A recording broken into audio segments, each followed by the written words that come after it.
지난 한 주간 우리는 폭풍 같은 한 주간을 보낸 것 같습니다. 대일 관계는 계속해서 악화되고 있습니다. 그리고 법무부 장관 후보자 가족 문제는 이 세상의 모든 이슈를 다 빨아들일 것처럼 그렇게 우리들의 마음을 또 어지럽게 하고 혼란스럽게 했습니다. 급기야는 어제는 진짜 폭풍이 몰아쳤습니다. 제13호 태풍 링링이 밤새 한반도를 관통하였습니다. 그래서 가까운 파주에서도 간판이 바람에 날려서 목숨을 잃은 시민이 계셨다고 합니다. 운정에서 저와 친하게 지내는 어느 목사님이 사역하는 교회는 강풍에 옥상에 세운 십자가가 부러지는 피해를 입기도 했다고 합니다.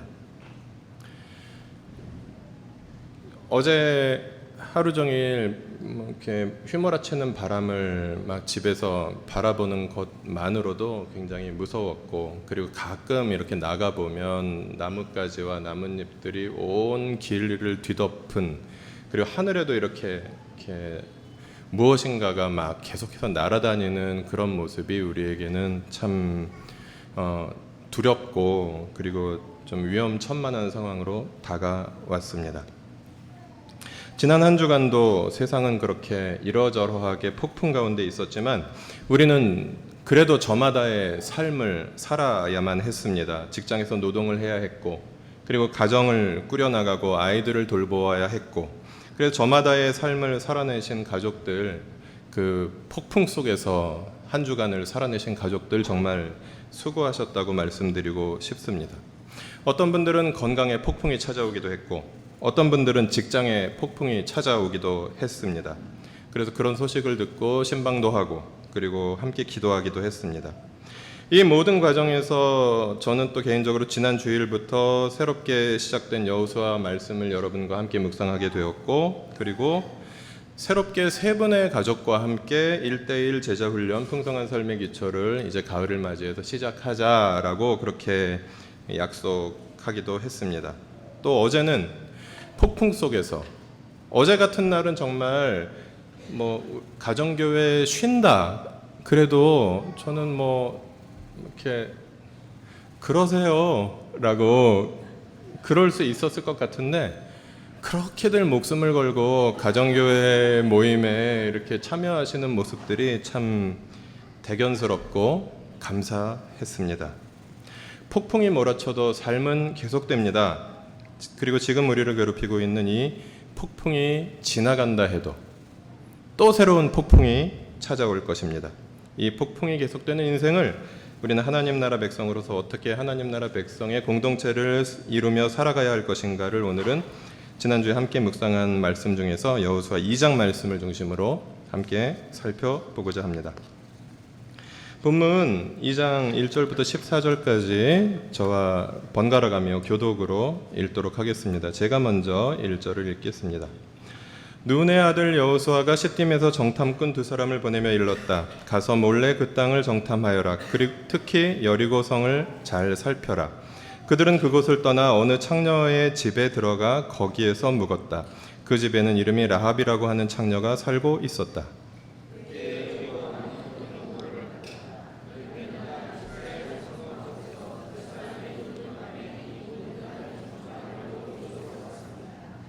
여리고 왕이 라합에게 전가를 보냈다. 너에게 온 사람들, 곧 내 집에 온 사람들을 데려오너라.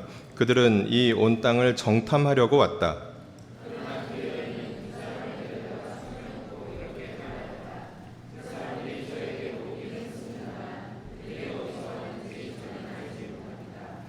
그리고 그들은 날이 어두워 성문을 닫을 때쯤 떠났는데 그들이 어디로 갔는지 저는 알지 못합니다. 빨리 사람을 풀어 그들을 뒤쫓게 하시면 따라잡을 수도 있을 것입니다.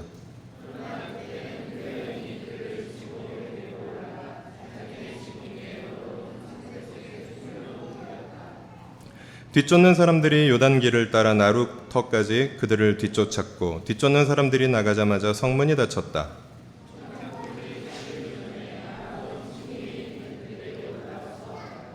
말하였다. 나는 주님께서 이 땅을 당신들에게 주신 것을 압니다. 우리는 당신들 때문에 공포에 사로잡혀 있고 이 땅의 주민들은 모두 하나같이 당신들 때문에 간담이 서늘했습니다.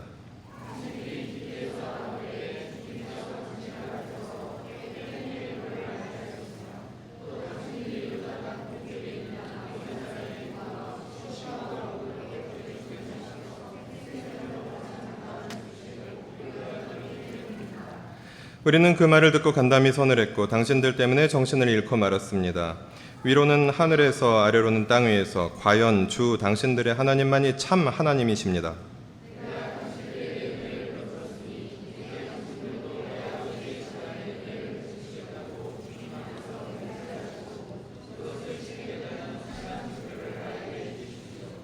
그리고 나의 부모와 형제 자매들과 그들에게 속한 모든 식구를 살려주시고 죽지 않도록 우리의 생명을 구하여 주십시오.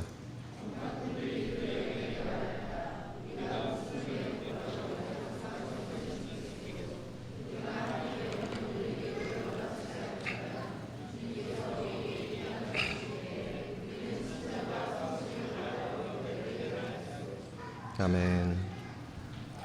오늘 본문에도 폭풍 직전의 상황을 앞두고 있는 사람들이 등장합니다. 하나님의 말씀을 따라 요단강을 건너 가나안 정복을 시작하기 직전에 여호수아 그리고 이스라엘 백성들이 그랬습니다.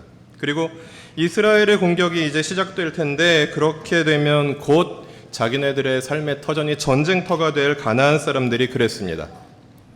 정탐의 임무를 띠고 여리고에 파견되었다가 그들에게 발각되어서 이제 붙잡힐 위기에 처한 두 정탐꾼이 그랬고, 그리고 자기 나라를 배신하고 그 정탐꾼을 숨겨주어야 했던 라합이 그랬습니다. 쉴 새 없이 폭풍이 몰아치는 세상 속에서 하나님 나라의 백성들은 어떻게 살아가는지 이제 본문을 통해서 한번 살펴보았으면 좋겠습니다. 먼저 오늘 본문은 하나님 나라 백성이 복음을 품고 복음을 살아내는 복음의 사람들이라는 사실을 일깨워 줍니다. 특별히 9절부터 11절 말씀은 가나안에 그 당시에 살고 있었던 사람들에게 하나님에 대한 소문이 어떻게 전해져 왔는지를 잘 보여주고 있습니다. 다시 한번 9절부터 11절 말씀 같이 읽어볼까요? 말하였다. 나는 주님께서 이 땅을 당신들에게 주신 것을 압니다. 우리는 당신들 때문에 공포에 사로잡혀 있고 이 땅의 주민들은 모두 하나같이 당신들 때문에 간담이 서늘했습니다. 당신들이 이집트에서 나올 때에 주님께서 당신들 앞에서 어떻게 홍해의 물을 마르게 하셨으며 또 당신들이 요단강 동쪽에 있는 아모리 사람의 두 왕 시혼과 옥을 어떻게 전멸시켜서 희생제물로 바쳤는가 하는 소식을 우리가 들었기 때문입니다. 우리는 그 말을 듣고 간담이 서늘했고 당신들 때문에 정신을 잃고 말았습니다. 위로는 하늘에서 아래로는 땅 위에서 과연 주 당신들의 하나님만이 참 하나님이십니다. 우리는 라합이라는 가나안 여인이 정탐꾼들에게 행해준 그 우호적인 행동 때문에 이 본문을 읽을 때 라합의 개인적인 고민, 라합의 개인적인 신앙적인 결단, 이런 관점에서 본문을 보기가 쉽습니다. 맞습니다. 그러나 본문의 라합의 진술을 자세히 읽어보면 가나안의 이 이스라엘 백성들과 그들이 믿는 위대하신 하나님에 대한 소식은 라합에게만 전파된 것이 아니라 가나안에 널리 퍼져 있었던 소문이라는 것을 우리는 쉽게 추측할 수 있습니다. 라합과 가나안 사람들은 이미 40년 전에 하나님이라는 분이, 야훼라는 분이 이집트 노예들을 해방시켜 주셨고 홍해 물을 갈라 주셨다라는 사실을 알고 있었습니다. 그리고 최근에 바로 그 하나님이 요단강 동편에 있는 아모리 사람의 두 왕을 전멸시켜서 희생제물로 어떻게 바치게 하셨는지 알고 있었다라고 본문은 이야기합니다. 그래서 11절 그리고 9절에서 라합과 라합의 동료 가나안 사람들이 그 말을 듣고 간담이 서늘했다. 이스라엘 백성들 때문에 정신을 잃고 말았다라고 라합은 고백하고 있는 것입니다. 그렇다면 라합과 동료 가나안 사람들이 들었던 하나님의 권능에 대한 소식을 우리는 넓은 의미에서 복음이라고 말할 수 있겠습니다. 어떻게 공포에 떨게 하고 간담이 서늘하게 만드는 소식이 복음이 됩니까? 고린도후서 2장 14절부터 16절은 이렇게 말합니다. 한번 같이 15절 16절만 읽어볼까요? 우리는 구원을 얻는 사람들 가운데나 멸망을 당하는 사람들 가운데서나 하나님께 바치는 그리스도의 향기입니다. 그러나 멸망을 당하는 사람들에게는 죽음에 이르는 죽음의 냄새가 되고 구원을 얻는 사람들에게는 생명을 이루게 하는 생명의 향기가 됩니다. 이런 일을 누가 감당할 수 있겠습니까? 고린도후서 2장에서 바울은 그리스도를 아는 지식의 향기가 구원을 얻는 사람들에게는 생명의 향기요, 그러나 멸망을 당하는 사람들에게는 죽음의 냄새가 된다고 선언합니다. 하나님 나라의 복음은 어떤 이들에게는 생명의 소식이 되지만 어떤 이들에게는 비참한 죽음의 소식이 됩니다. 여호수아 2장 11절에서 라합과 가나안 사람들이 간담이 서늘해지고 정신을 잃게 된 소식은 바로 가나안 땅의 이 하나님의 개선 행렬이 바울이 고린도후서 2장 14절에서 말한 것처럼 하나님의 개선 행렬이 시작될 것이다라는 소식 때문이었습니다. 그리고 이 하나님에 대한 소식은 바로 요단 동편까지 찾아온 하나님의 백성들을 통해서 가나안 사람들에게 널리 알려졌다는 사실을 우리는 주목할 필요가 있습니다. 만약에 가나안 사람들이 저 40년 전에 이집트 노예를 해방시켜 주신 하나님이라는 분이 계셨다라는 소식만 알고 있었다면 아마 오늘 라합의 고백처럼 간담이 서늘해지고 정신을 잃어버릴 필요는 없어도 될 것이었습니다. 왜냐하면 자신들에게 그 어떤 피해도 일어나지 않을 것이기 때문이었습니다. 그런데 그 홍해를 가르신 기적을 일으키신 그 하나님이 이제는 바로 요단강 건너에 자기들 바로 코앞까지 그분의 백성들을 데리고 지금 공격을 준비하며 오셨다라는, 심판을 준비하며 오셨다라는 소식이 그들에게는 다가왔기 때문에 그들은 간담이 서늘했던 것입니다. 하나님의 백성은 하나님에 관한 소식, 하나님 나라의 소식, 예수 그리스도의 복음을 담지하고 있는 담지자들입니다. 그 복음을 주변의 이웃들에게 실제로 들려주고 삶으로 보여주는 사람들입니다. 그래서 하나님 나라 백성들이 삶으로 보여주지 않은 복음은, 그냥 책에서 텍스트로만 읽을 수 있는 복음은 그저 어떤 면에서는 거룩한 정보요, 아름다운 데이터일 뿐입니다. 인류 역사상 가장 많이 팔린 책이 성경입니다. 좀 좋은 호텔에 가보면 어디서나 성경책을 만날 수 있습니다. 그러나 그렇게 성경이라는 데이터에 접근할 수 있는 기회가 많다고 하더라도 그 많은 사람들이 다 하나님을 믿지는 않습니다. 말씀을 살아내는 사람을 매개로 복음은 전달되는 경향이 있습니다. 그냥 말씀만 읽고 하나님을 만나는 것이 불가능한 것은 아니지만 그리 쉽게 일어나는 일은 아닙니다.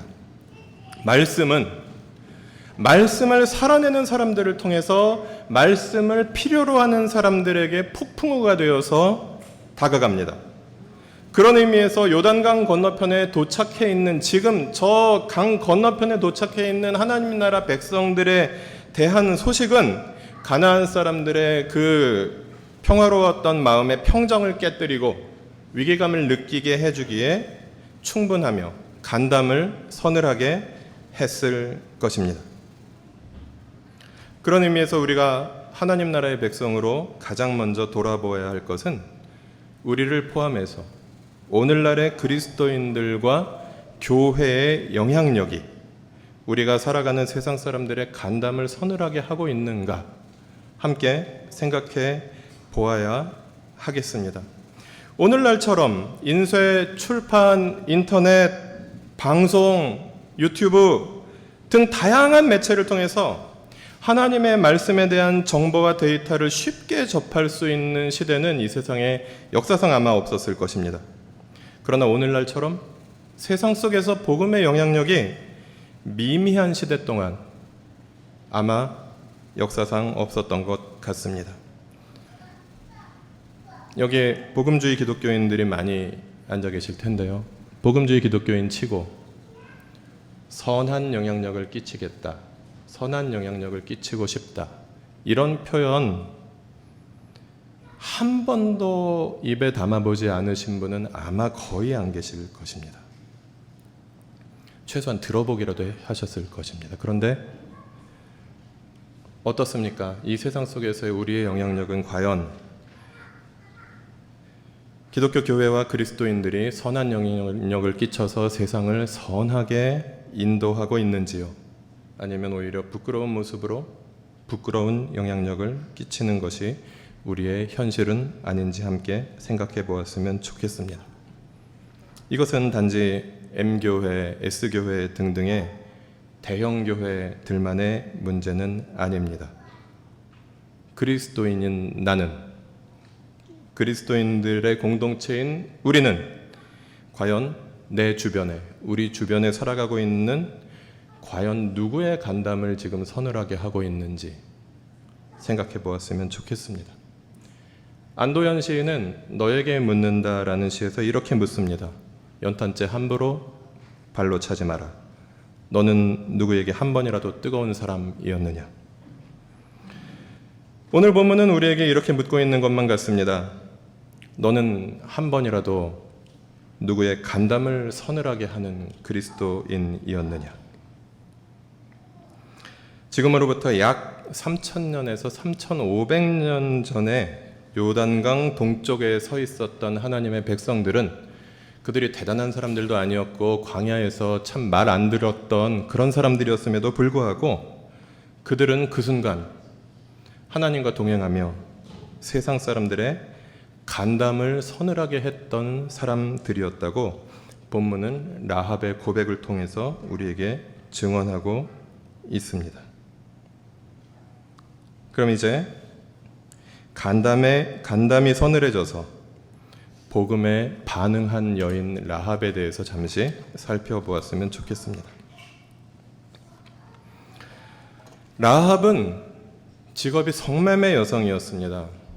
읽기에 그리 유쾌하지 않게 오늘 우리가 읽은 이 본문 말씀에도 창녀라는 단어가 굉장히 많이 나옵니다. 21세기 현대 사회 우리가 살고 있는 이 사회에서도 그리고 고대 사회에서도 성매매 여성이 되는 게 꿈인 여성은, 자기가 되고 싶어서 그 일을 했던 여성은 아마 지구상에 한 명도 없었을 것입니다. 그 사회에 가장 낮고 천하고 고달픈 인생 중에 한 인생이 성매매 여성입니다. 본문 13절을 보면 라합에게 딸린 식구가 적어도 십수명에서 수십 명은 될 것으로 추측할 수 있습니다. 라합은 자기 혼자의 목숨을 구원해달라고 요청한 것이 아니라 나의 부모, 형제 그리고 그들에게 딸린 식구들 모두를 구해주세요라고 정탐꾼들에게 요청합니다. 이것을 통해서 볼 때 더욱이나 라합은 성매매를 해서 가족을 먹여 살려야 했던 여인이었다라는 것을 생각해 볼 수 있습니다. 만약에 그 십수명에서 수십 명 되는 가족들 중에서 제대로 노동을 하는 사람들이 있었거나 제대로 된 재산을 가지고 있었던 사람이 만약에 있었다면 라합은 성매매까지 할 일은 없었기 때문일 것입니다. 고고학자들의 고증에 의하면 여호수아 당시의 여리고 성은 인구가 한 3,000명 정도 되는 그리 크지 않은 성이었다고 말합니다. 그런데 그 3,000명 중에서 이스라엘의 하나님에 대한 소식 때문에 간담이 서늘해진 사람은 대부분이었지만 그 소식에 올바로 반응한 사람은 오늘 본문은 라합 한 사람이었다고 증언합니다. 가장 약하고 가장 낮은 자리에 있는 가장 천하고 가장 더럽다고 손가락질 받는 이 라합이라는 여인 한 사람만이 하나님의 소식에 대해서 인격적으로 반응하고 이스라엘의 하나님을 참 하나님으로, 자신의 하나님으로 고백하고 하나님 나라의 백성이 되었습니다. 그리고 라합을 통해서 라합에게 딸린 식구들까지 하나님의 은혜를 입을 수 있었다고 여호수아 6장 25절은 말합니다. 여호수아는 창녀 라합과 그의 아버지 집과 그에게 딸린 사람을 다 살려주었다. 라합이 오늘날까지 이스라엘 백성 가운데 살고 있는데 그것은 여호수아가 여리고를 정탐하도록 보낸 사람들을 그가 숨겨주었기 때문이다. 복음을 올바로 살아내는 공동체는 그들이 살아내며 전파하는 복음에 인격적으로 반응하는 사람들을 불러일으킵니다.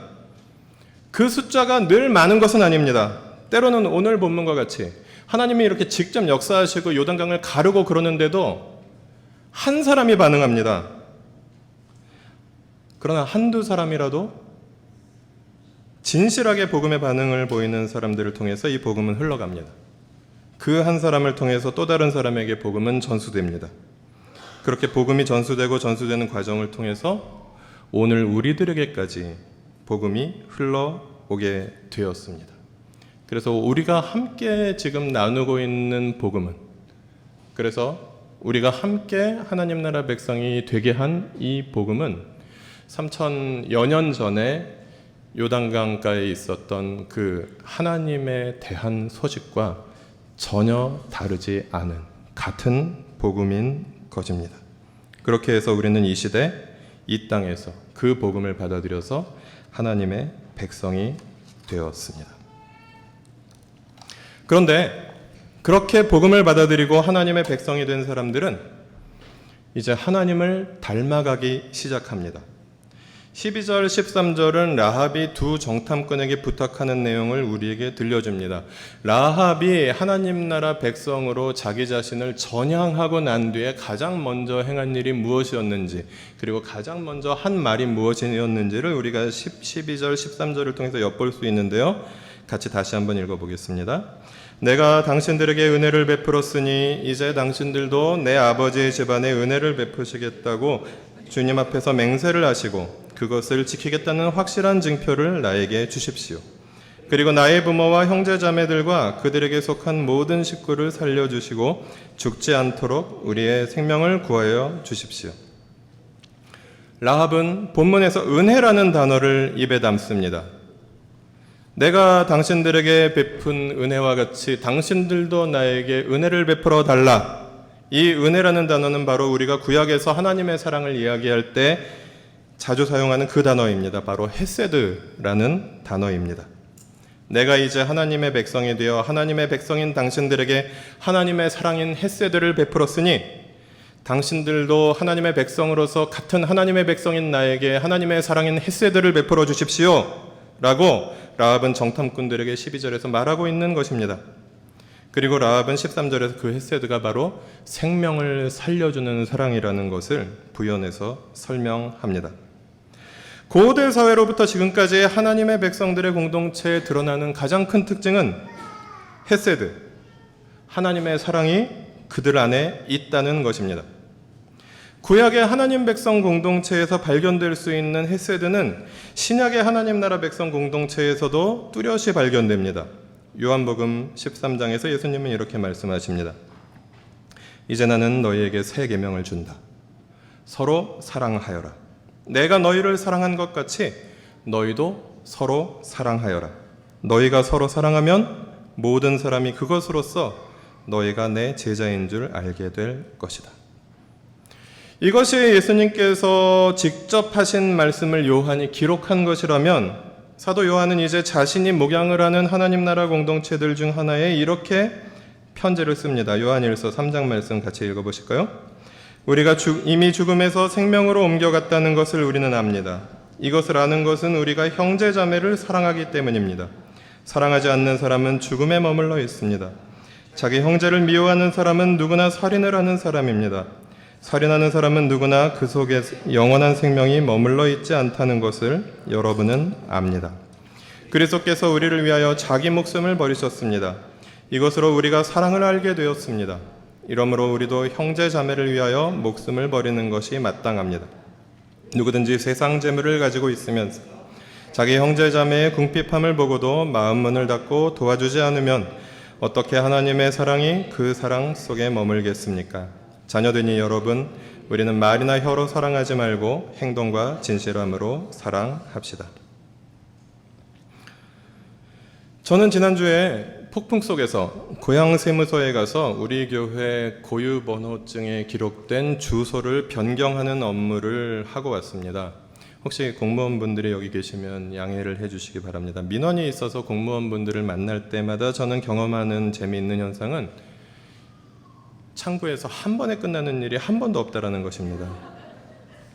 자꾸 다시 오게 된다라는 것이죠. 이번에도 번호표를 2번 뽑고 줄을 2번 서서 현장에서 교회로 전화를 해서 2번 전화를 했고 다시 팩스를 받은 다음에 어렵사리 우리 교회의 주소를 대화동 2020-1번지에서 2040-3번지로 변경할 수 있었습니다. 그 고유 번호증에 찍힌 우리 교회의 고유 번호는 501-8260-623입니다. 국세청에서는 우리가 나들목 일산교회인지 일산 나들목 교회인지가 중요하지 않습니다. 행정적으로 우리 교회는 법인으로 보는 단체 501-8260-6231일 뿐입니다. 국세청은 우리 교회가 성령 충만한지 아닌지, 우리 가족들이 서로 사랑하는지 사랑하지 않는지 관심이 없습니다. 단지 납세 의무를 잘 지키는지, 그리고 기부금 영수증을 정당하게 발급하는지, 그것에만 관심이 있습니다. 신약 성경을 보면 신약 시대의 그리스 로마 문화권에서 교회도 에클레시아라고 스스로를 불렀지만 다양한 다른 단체들도 에클레시아라고 불렀습니다. 하나님 나라 공동체와 다른 단체를 구별해 주는 것은 그 안에 있는 하나님의 사랑입니다. 하나님 나라 공동체의 교회에 하나님의 사랑이 없다면 그것은, 그 모임은 그저 교회가 아니라 단체일 뿐입니다. 우리 교회도 마찬가지입니다. 우리 교회에 하나님의 사랑이 없다면, 하나님의 사랑으로 서로를 사랑하지 않는다면 우리 교회는 더 이상 나들목 일산교회가 아닙니다.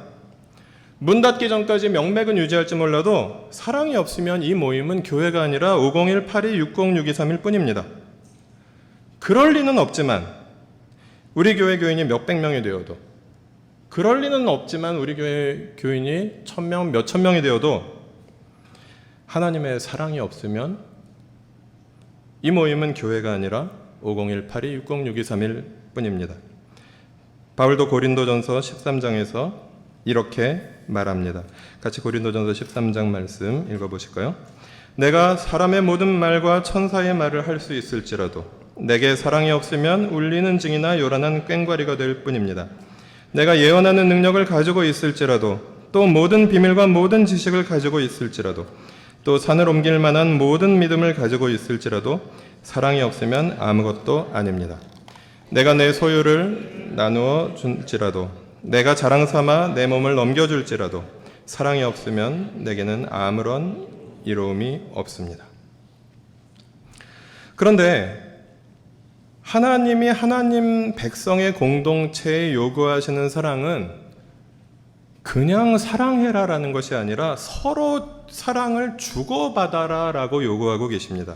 요한복음 13장에서도 요한일서 3장에서도 그리고 오늘 본문에서도 사랑은 주고받는 것입니다. 그래서 정탐꾼들은 라합에게 받은 은혜를 돌려주고 있습니다. 서로 사랑하는 것입니다.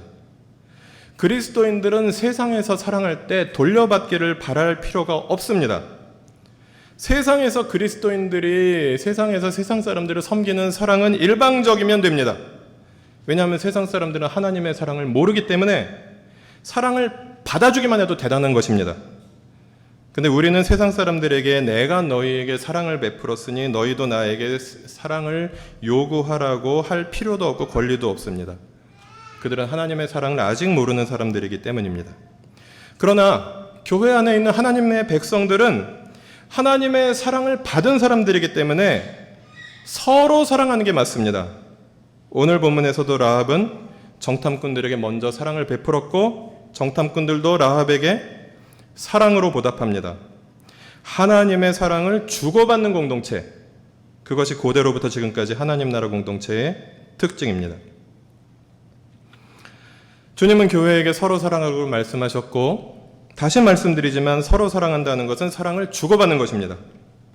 우리도 명색이 교회인데 우리 안에 하나님의 사랑을 경험해 본 사람이 한 명도 없을까요? 그렇지 않을 것입니다. 하나님의 사랑을 받아보신 분이 많이 있을 것이고 사랑할 줄 알고 사랑하고 있는 사람들도 많이 있을 것입니다. 그분들에게 이 모임은 교회입니다. 그러나 없는 줄 믿고 없기를 바라지만 우리들 중에 만약 하나님의 사랑을 받았음에도 불구하고 사랑할 줄 모르는 사람이 있다면 내가 받은 사랑으로 상대방에게 그 사랑을 되돌려줄 수 있지 않은 사람이 있다면 그에게 있어서 이 모임은 교회가 아닙니다. 5018-606231 뿐이라는 것입니다. 누가 사랑하지 않는 사람입니까? 요한일서 3장에서 요한은 이렇게 말합니다. 자기 형제자매를 미워하는 사람입니다. 형제자매를 미워하는 사람은 살인하는 사람입니다. 세상 재물을 가지고 있으면서 형제자매의 궁핍함을 보고도 마음 문을 닫고 무관심하고 도와주지 않는 사람이 사랑하지 않는 사람입니다. 그리고 말이나 혀로만 사랑하는 사람입니다.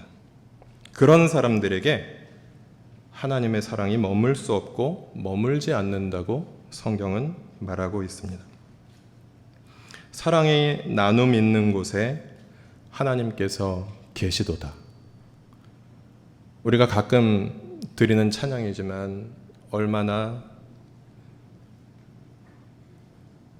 정확한 공동체의 의미를 주는 말씀인지 모릅니다. 사랑의 나눔 있는 곳에 하나님께서 계십니다. 사랑의 나눔 없는 곳에 하나님께서 계시지 않습니다. 가슴 아프지만 우리는 그것을 인정할 수밖에 없고 우리 공동체가 사랑의 나눔 있는 곳이 되기를 하나님께서 함께 하시는 것이 되기를 계속해서 꿈꾸며 서로 사랑하기를 연습하며 그래서 어제 저녁에도 여러분께서는 목숨을 걸고 폭풍 속에서 가정교회를 하기 위해서 모였고 가정교회에 속하지 않는 다른 가정교회 식구들도 어떻게든 사랑해 보려고 오늘부터 1일인가 그래서 며칠째가 되었습니까?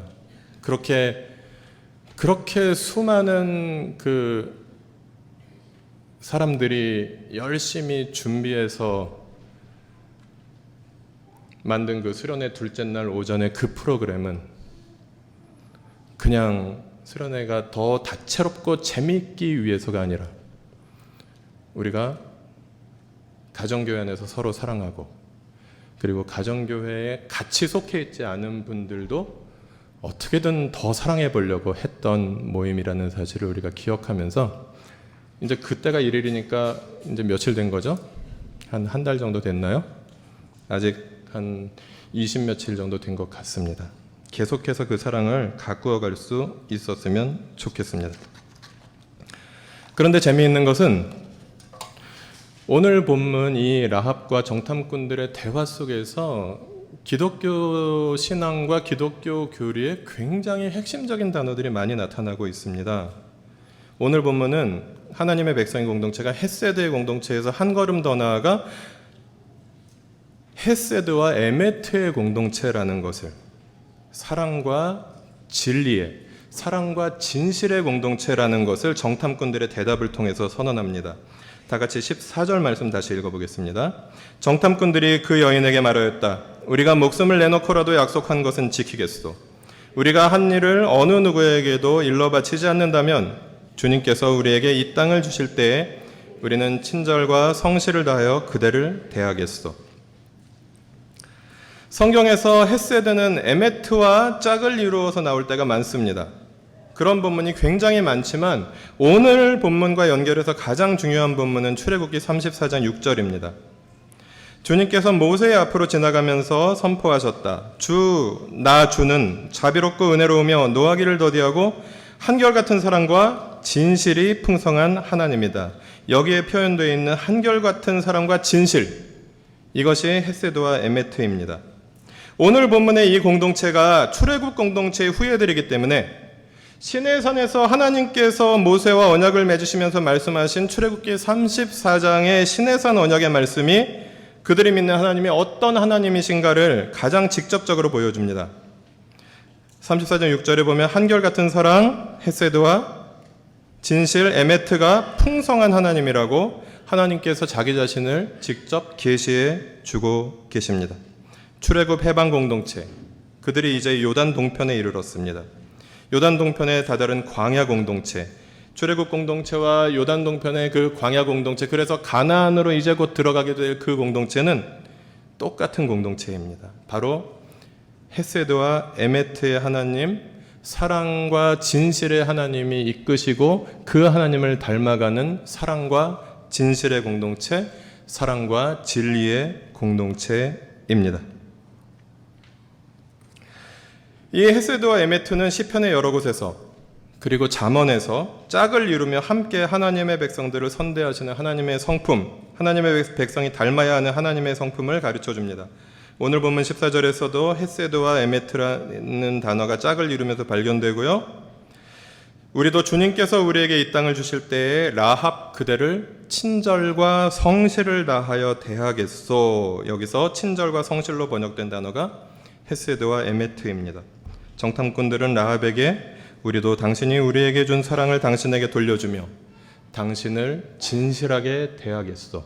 그래서 이 약속을 반드시 지키겠소라고 이야기하면서 에메트라는 단어를 사용하고 있습니다. 우리 교회에 5개의 중심 가치가 있습니다.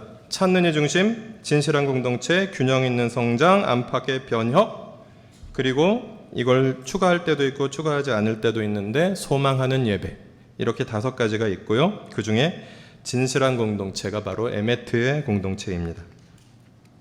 하나님 나라 공동체라는 단어가 그 자체가 헤세드를 품고 있기 때문에 진실한 공동체라는 표현에서 우리들이 서로에게 주고받아야 하는 것이 우리 안에서 헤세드와 에메트라는 사실을 우리는 기억해야 하겠습니다. 오늘 본문에서 에메트는 신실하게 약속을 지키시는 하나님의 성품을 닮은 하나님의 백성들 사이에 성실하고 신실한 관계를 나타냅니다. 그리고 성경 전체에서 이 에메트는 127번 나오는데 한 반 정도가 성실, 그리고 나머지 정직, 진실, 그리고 하나님 말씀과 관계되어서 진리로 번역되고 있습니다. 우리가 지난주에도 함께 나누었지만 하나님의 공동체가 에메트의 공동체일 수 있는 이유는 하나님의 말씀이 바로 진리, 즉 에메트이기 때문입니다. 요한복음 17장 17절에도 예수님은 이렇게 말씀하십니다. 같이 읽어보실까요? 진리로 그들을 거룩하게 하여 주십시오. 아버지의 말씀은 진리입니다. 그렇습니다. 구약의 요단강 앞에 있었던 공동체나 예수님이 요한복음 17장에서 기도해주고 계신 이 제자 공동체나 그리고 지금 여기에서 함께 예배하고 있는 우리들의 공동체나 시대를 초월해서 하나님께 돌아오는 사람들을 거룩한 하나님의 백성으로 세워주는 능력은 바로 영원한 진리의 말씀입니다. 하나님 나라 공동체를 하나님의 공동체이게 하는 그 정체성의 기초는 바로 영원한 진리이신 하나님의 말씀입니다. 그래서 3000여 년 전의 여호수아 공동체도 그리고 신약 성경의 교회도 21세기 우리 교회도 교회를 교회이게 하는 하나님의 능력의 근거는 바로 진리이신 하나님의 말씀입니다.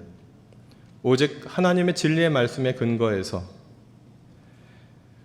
지금부터 3000년이 넘는 시간이 흘렀지만 그때로부터 그리고 그 요단강가로부터 8000km가 넘는 거리가 우리에겐 떨어져 있지만 그 3000년이 넘는 시간과 8000km가 넘는 공간을 초월해서 본문의 여호수아 공동체와 우리 나들목 일산교회가 감히 같은 하나님의 공동체일 수 있는 것은 바로 진리의 말씀을 함께 공유하고 있기 때문입니다.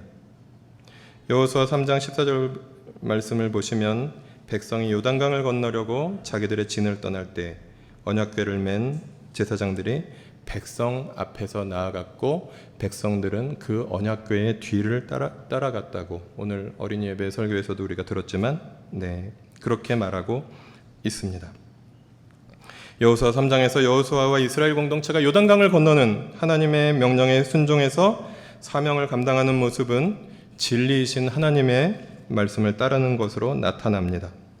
성경의 여러 곳에서 헤세드와 에메트가 함께 나오는 것처럼 우리 안에서 하나님의 사랑을 서로 주고받을 때, 우리가 하나님의 말씀을 계속해서 따라가며 하나님께서 말씀하시는 진리의 길을 걸어갈 때 하나님께서는 우리를 통해서 세상에 간담을 서늘하게 하실 것이고, 우리와 함께 하나님께 돌아와 하나님 나라 백성이 되는 그 사람들의 발걸음이 계속되어 가며 우리를 통해서 하나님 나라의 복음이 계속해서 흘러가게 될 것입니다. 가끔씩 우리 교회에 처음 뵙는 분들의 얼굴에 이렇게 쭉 쳐다보게 되면 가끔씩 계실 때가 있습니다. 우리 교회는 이 교회가 마음에 드신다고 해서 교인 등록을 하실 수 있는 그런 교회가 아닙니다. 주일 예배에 오시는 것은 얼마든지 환영하지만 교인이 되시기 위해서는 2달간의 디딤돌 과정을 거쳐서 공동체의 철학과 공동체 가족의 서약을 지킬 것을, 공동체 앞에서 에메트, 정직하고 신실하게 지킬 것을 서약하면 가족이 되실 수 있습니다. 그 내용을 다시 한번 읽어볼까요? 같이 읽겠습니다. 삶의 우선순위, 개인적으로 하나님과 만나는 시간을 가지고자 힘쓰며 공동체가 함께 모여드리는 예배를 소중히 여기겠습니다. 관계의 헌신, 주님 앞에서 형제자매된 교우들을 진실하게 사랑하고 섬기며 공동체 지도자의 올바른 권면에 순종하고 말과 행동으로 공동체의 하나됨과 거룩을 지키며 공동체의 정의와 평화와 기쁨을 위해 함께 노력하겠습니다. 재정의 헌신, 형편에 따라 소득의 일부를 하나님 앞에서 작정하여 하나님과 교회와 이웃을 위해 청지기 헌금으로 주님께 드리겠습니다. 시간의 헌신, 1개 이상의 교회 사역에 동참하여 나들목 일산교회를 함께 세워가겠습니다. 이제 50일 정도가 지나면 저희 교회 창립 4주년을 맞이합니다. 지난 5년간 공동체 안에서 서로 사랑하며 공동체 가족이 된 서약을 성실하게 지킨 분들의 수고를 통해서 우리는 지금 이러한 모습을 한 공동체의 모습을 볼 수 있게 되었습니다. 만약 이 공동체에 복음이 없다면, 그리고 오늘 말씀을 그대로 적용해서 헤세드가 없다면, 에메트가 없다면 우리는 아무리 교회의 모습이 조금씩 더 성장하는 모습이라고 하더라도 우리는 교회가 아니라 501-8260-623 법인으로 보는 단체일 뿐일 것입니다. 아직 멀었습니다. 지금 이 모습도 저는 개인적으로 너무 감사하긴 한데 이 정도로 만족하지 아니하고 더욱 복음으로, 더욱 사랑으로, 더욱 진리의 말씀으로 신실하게 살아가는 공동체가 되기를 주님께서는 아마 원하실 것입니다. 이 폭풍 같은 세상 속에서 그저 폭풍에 휩쓸리지 아니하며 살아가는 정도로 세상에 적응하며 살아가는 사람들이 아니라 오늘 본문과 같이 잔잔하던 가나안 땅에 간담을 서늘하게 하고 폭풍을 일으켜서 그들의 간담을 서늘하게 했던 본문의 공동체처럼 세상의 기득권 질서를 흔드는 복음 공동체, 서로 사랑하는 헤세드의 공동체, 신실하게 말씀을 따라가는 에메트의 공동체가 되어가며 그런 공동체를 계속해서 세워가는 백성들이 되라고 주님은 여호수아 2장 본문을 통해서 우리에게 말씀하십니다. 501-8260-623과 하나님 나라 복음 공동체 사이에 그 어딘가에 우리 교회는 지금 도달해 있습니다. 아무쪼록 기왕에 이렇게 목숨 걸고 예배를 드리고 기왕에 이렇게 주일마다 수고하며 함께 모여서 사랑하기를 연습하고 있는데 우리 교회가 그저 기독교 정신을 가진 비영리 단체가 아니라 여러분 함께 교회가 되어 갑시다. 계속해서 하나님 나라 공동체가 되어가는 길을 같이 걸어 갑시다. 잠시 침묵 가운데 오늘 우리에게 주신 하나님의 말씀 마음속으로 정리하는 시간 가지도록 하겠습니다.